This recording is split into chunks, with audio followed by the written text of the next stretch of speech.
Il existe 2 mots grecs traduits par patience dans le Nouveau Testament.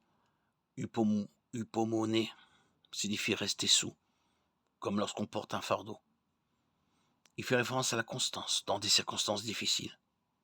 Macrothumia qui est utilisé dans macros, long, et thumos, fruit de l'esprit. Nous ne pouvons posséder la macrothumia que par la puissance et l'œuvre du Saint-Esprit dans nos vies. La patience vient d'une position de pouvoir. Une personne peut avoir la capacité de se venger ou de causer des ennuis. Mais la patience apporte la maîtrise de soi et une réflexion prudente. Perdre patience est un signe de faiblesse. Nous sommes patients dans les situations difficiles par espoir d'une délivrance à venir. Nous sommes patients avec une personne en difficulté par compassion. Nous choisissons d'aimer cette personne et de vouloir ce qu'il y a de mieux pour elle. Galates 5.22 est un composé formé par passion ou tempérament.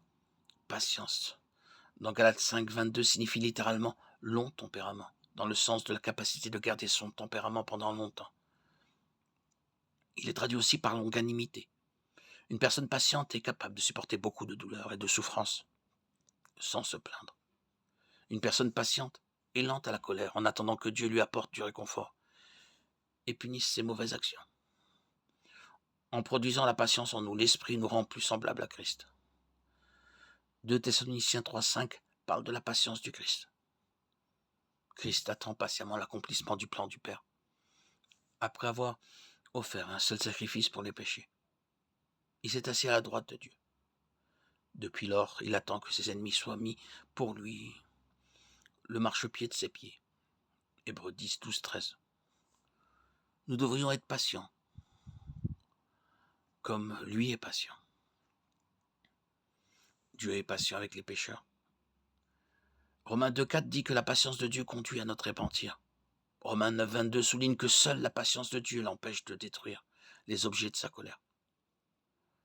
Paul glorifie le Seigneur pour sa patience sans limite, qu'il a sauvé, lui, le pire des pécheurs. 1 Timothée 1.16.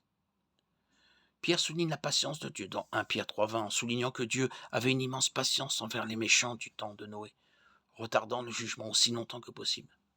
Genèse 6. Aujourd'hui, la patience de notre Seigneur donne aux hommes le temps d'être sauvés. 2 Pierre 3.15. Jacques exhorte les croyants à être patients et à ne pas se plaindre en attendant le retour de Jésus. Jacques cite les prophètes comme des modèles de patience. Jacques 5, 7, 11. Les prophètes de l'Ancien Testament n'ont cessé de transmettre la parole de Dieu à des auditoires indifférents et abusifs. Jérémie a été jeté dans une citerne. Jérémie 38, 1, 16. Élie était si épuisé par son combat avec Jézabel qu'il voulait mourir. 1 Roi 19, 1, 8. Et Daniel a été jeté dans la fosse aux lions par un roi qui était son ami. Daniel 6, 16, 20, 28. Alors que Dieu a retardé le jugement, Noé a prophétisé la destruction à venir et en 120 ans, il n'a pas eu un seul converti. 2 Pierre 2, 5. Le contraire de la patience, c'est l'agitation, le découragement et le désir de vengeance. Dieu ne veut pas que ses enfants vivent dans l'agitation, mais dans la paix. Jean 14, 27. Il veut dissiper le découragement et le remplacer par l'espoir et la louange. Psaume 42, 5. Nous ne devons pas nous venger nous-mêmes, mais plutôt aimer les autres. Romains 12, 19, Lévitique 19, 18. Dieu est patient, et son esprit produit en nous le fruit de la patience. Lorsque nous sommes patients, nous laissons à Dieu la place d'agir dans nos cœurs et dans nos relations.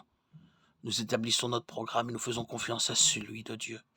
Nous remercions le Seigneur pour ce qu'il a amené dans nos vies et pour qui il l'a fait. Nous laissons Dieu être Dieu.